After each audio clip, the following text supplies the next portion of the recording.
This one? All right, we're going to keep moving over here.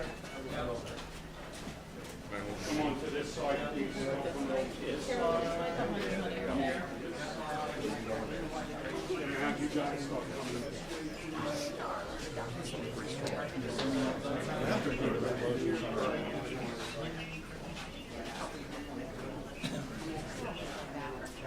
Okay, officers.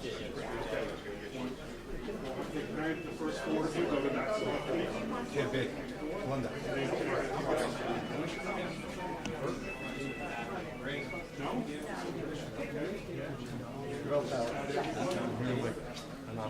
Are you ready? Yeah. Go ahead. Someone's phone. Phone behind. Check your phone, guys. Yeah, it's How's the hospital speaker? Right? No, it's Up me. goes Joe. That's who I was calling. You. All right, good morning, everybody. Yesterday, around 4:35 p.m., the Suffolk County Police Department received a 911 call regarding a man found deceased in a wooded lot across from 19 New York Avenue in Bayshore. The man was a victim of a homicide. Detectives made a tentative identification. While we are not releasing the victim's name at this time, we can tell you that he is 66-year-old male. During the course of the investigation, a homicide squad detectives identified a person of interest connected to the man's death.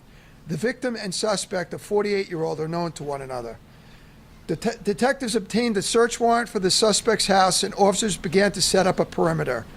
While the officers were attempting to execute the search warrant, the suspect began to fire several shots from inside the home. One of these bullets struck a 3rd Precinct officer in the face. The officer, who never lost consciousness, was immediately transported to South Shore University Hospital in Bayshore. He then was transferred to Stony Brook University Hospital, where he underwent surgery to remove the bullet. The officer, who is 33 years old and has been on the job for 2 years, is in stable condition and under the care of Dr. James Voswinkle. Back at the scene, officers tactically retreated from the perimeter, and the hostage negotiation team responded. While our hostage negotiation team was attempting to make contact, a tactical drone was also being deployed. At about 5:50 p.m., our hostage negotiation team made contact, and at 6:09 a.m., the suspect surrendered. Prior to surrendering, when our hostage negotiation team, when our ESU team deployed the tactical drone, that same male from inside the house fired 7 rounds at our officers, striking one of our vehicles 7 times. I want to commend all of the officers involved who displayed great restraint. No officer fired their weapons. Nobody returned fire. Policing is a challenge, and we are reminded once again that an officer's life can be threatened in a split second. I want to commend South Shore University Hospital and Stony Brook University Hospital for the great care they have provided to our officer. And again, thank Dr. Voss for all the great work he did. If it was not by the grace of God, this press conference would be a lot different today. Any questions? Yes, Commissioner, we heard that K-9 was being brought in. Is there any reason to think that there could potentially be more bodies in that wooded area? No, there's no reason to believe there are more bodies in that wooded area. We think it's an isolated incident. What is the nature of the dispute between the deceased and you said they were known to each other? What was the nature of their relationship? It seems that they had worked together previously at some point, and they had prior disputes in the past. What line of work? I believe they were mechanics.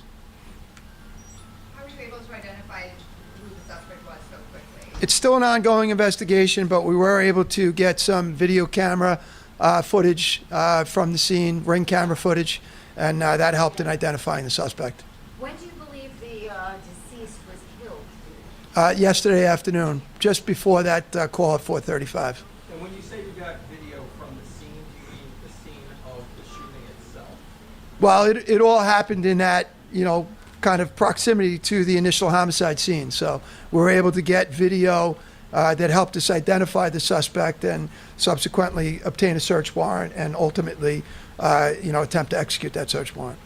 Can you talk a little bit more, too, about the fact that no shots were fired back? Maybe elaborate a little more about training that your officers have gotten on not escalating a situation, Yeah. how that works here. Yeah, it's a great point. I mean, they did an amazing job. I mean, they didn't fire back just to fire back, right? They tactically retreated, set up a perimeter, and conducted a very, very safe operation, and ultimately were successful in it without returning fire. So I commend them for that job.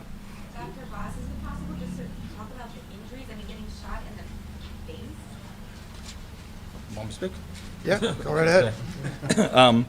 Good afternoon, everybody. We're very fortunate today because, as you mentioned, getting shot in the face is a very lethal type area to be shot. This officer's wound was literally a half-inch away from his eye. Okay, it was up on his cheek. It fractured his cheekbone, and it was lodged beneath his ear. If that was over half an inch, if that was at a different angle, unfortunately, he's at least blind, if not, unfortunately, not with us anymore, especially in that part of the skull. So, from that perspective, as I said, it goes to show you, once again, as being the civilian here, what our sworn police officers do for us, the risks they take, and how close something can come between life and death. My colleagues at Southside did a great job assessing and stabilizing him. He was transferred here. We did definitive surgery on him. Amazingly, he has no nerve damage from where this went, and he should make a complete and full recovery, which is one of the best things I can tell the public, considering what our officers do for us. Was the bullet in his cheek? We had to surgically remove the bullet, yes, from his face. How long will he be in here? It's going to be a brief stay. You know, fortunately, as I said, we're extremely, extremely fortunate because, as I said, a half inch over or at a different bit of an angle, we have a gunshot to the brain, and it's those are very highly fatal. This was a straight shot, not a ricochet? I don't know trajectories. You know, I know obviously that this was a projectile bullet with high velocity. So for something to go in, and you know, we can see where it burns the skin, how fast it's going in, to fracture your cheekbone, and to go past that, and even to go further, you know, no, this was a serious gunshot wound. This wasn't a graze. This was a shot. We're just extremely, extremely fortunate where it went. Commissioner, can you tell us his rank and how long he's been with the police department? He's a police officer. He's been with the police department for 2 years. He was a combat medic in the Navy as well for 4 years.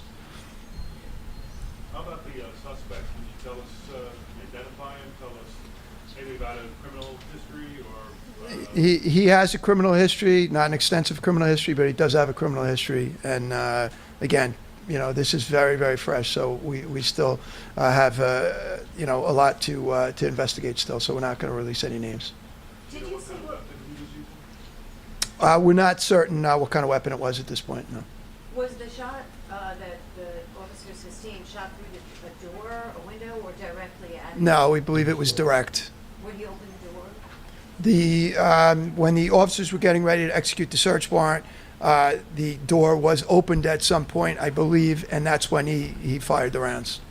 Have you been able, any of you, to speak with the officer, and if so, can you just tell us what he said, particularly noting that he is a medic himself, so how aware is he of just how very fortunate he is in this case? So I spoke to him a little while ago. He's got a smile on his face. I think he's in a lot of pain, but I think he understands that, yeah, this could have gone a lot worse. So I think, you know, he's happy to be alive, and we're happy that he is alive. So, but he's in good spirits, and he's getting taken care of well. So we're all very fortunate. Do you have determined the cause of death for the victim yet? I'm sure you will. How were you able to determine it was a homicide so quickly? He had wounds that were indicative of homicidal violence, so it was apparent that he was the victim of a homicide. And are charges pending at this point? Yes, What type of wounds? Gunshots, lacerations? they appeared to be lacerations.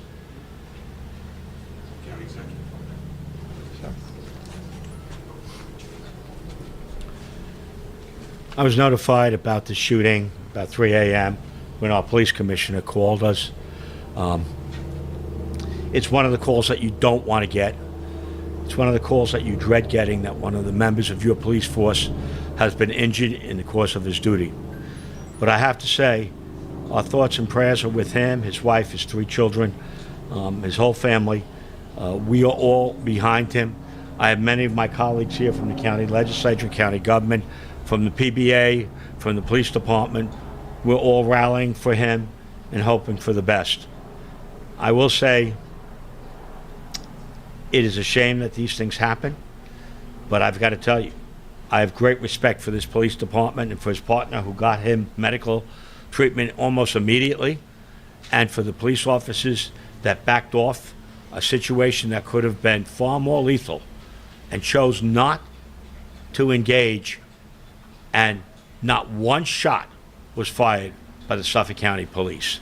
So, very professional, and in the end, the suspect surrendered of his own volition. We have him in custody, and I'm sure the district attorney will take the appropriate action regarding this. But clearly, the police department and all of its members are to be thanked for their professionalism. And lastly, I always want to thank my good friend, Dr. Voss. He seems to come to the rescue to help our police officers in need when they're wounded. Today is a lucky day that this is not life-threatening. It's painful. It's going to hurt for a long time, probably some scarring. Absolutely. But this officer is going to survive, and I cannot thank his colleagues for their professionalism. And the suspect is in custody, will be charged appropriately by the district attorney's office, And we will continue to do what we do, what these men in uniform do, which is to keep Suffolk safe. And they do it at the risk of their lives, as you can see. You don't know when a situation can turn violent in a second. This was simply serving a warrant. Who knew that this guy would start shooting, shoot at police vehicles, shoot at police officers? I give the men and women who wear this uniform great respect, and I thank God that they're there to protect all of us. Thank you. I'm going to turn this back to our police commissioner, who's done an outstanding job. If there's any questions, I'll take them. I'm sorry, did you say he's married with 2 children? I apologize. I believe he has 3 children, but children. the police commissioner would know. I believe he's married and he has 3 kids. So obviously, they're all there. They're praying for his recovery. We're all praying for his recovery. And we are thankful that that bullet did not do the devastating damage that it could have done. But for the grace of God, today, we still have a police officer that we might not have had he turned his face one direction or another. That might have been, we might be talking about a totally different situation. So, thank God. And we're all rooting and praying for him and hoping that he will recover. And again, my thanks to the men and women who wear the uniform that protect us, who showed great restraint, who were able to bring this incident to an end without firing one shot. Thank you. John? No. Thank you, County Executive. Good morning, everybody. My name is John Nat. I'm the first Vice President of the Suffolk County Police Benevolent Association. I just came for visiting our officer. He's recovering under the care of Dr. Voswinkle and the medical team at Stony Brook. Hopefully he will make a full recovery. But the emotional and the physical scars will unfortunately be with him forever. You know, our hearts are with him and his family, you know, as well as the victim of the homicide last night, so our prayers go out to them as well. Unfortunately, and many of you know, too many times over these past few years, we've been up here in a similar situation. You know, where an officer has been wounded in the line of duty. You know, this is clear evidence that violent crime in New York is not down. You know, despite what many elected officials will tell you and what they will tout, violent crime is not down. Attacks on police officers are not down. You know, I find it ironic that I attended a police press conference yesterday where the governor was touting reduction in crime on Long Island. And yet here again we stand when one of our officers was wounded in the line of duty. You know, every single day our officers go out, they put on a uniform not knowing what dangers they will face. Their sons, their daughters, mothers, fathers, they're your neighbors. But they go out and face these dangers regardless. We stand behind our wounded officer. We're here for his family. Or for any support we need. We ask the community pray for him and his family as well. And just know that, you know, being a police officer comes with many sacrifices that often the public doesn't see. Today you see it firsthand, you know, what police officers go through. Thank you. Any more questions for the commissioner? I do. Commissioner, sorry, do you think that this incident could have been gang-related? No, we have no indication that it's gang-related. And perhaps with the PBA, or do you know if this, I know he was a new officer, 2 years, but any commendations or just anything anecdotally that someone knows him? Well, again, he's a veteran, and I know he served honorably in the Navy. So, and it's just a tough kid. You know, he's up, he's alert, he's conscious, and he's talking to us. He's got a gigantic wound on the side of his face, and you know, again, tough enough to, you know, sit up and greet me when I walked in. So, you know, I think the world of the kid, and his, you know, fellow officers said the same. They said he's just a great, hardworking, really, you know, yeah, just a good cop. So, yeah, thoughts and prayers are with him. Do we have any combat medic and he gets shot? Yeah, I mean, that's ironic, but, I'm sure it helped. He was calm at the scene. His partner drove him to the hospital in the police car. So, I know they were kind of collaborating on that, and, that probably helped.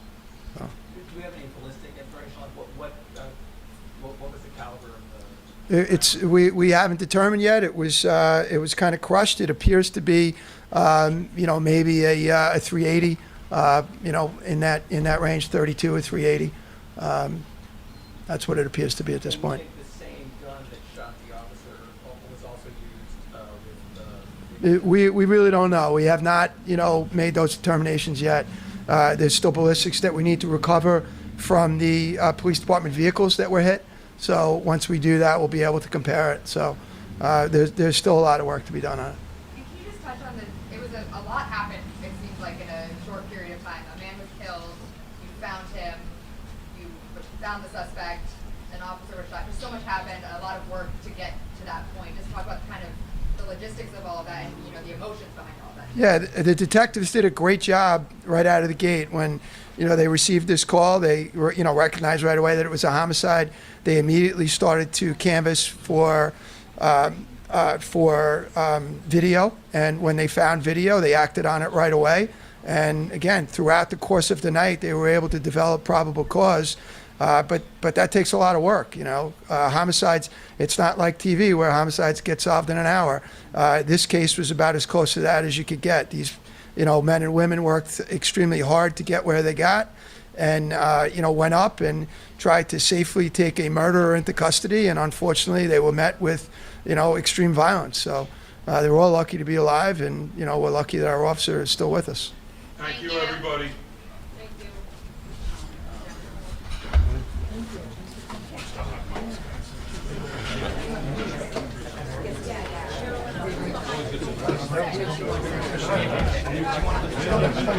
You want to visit?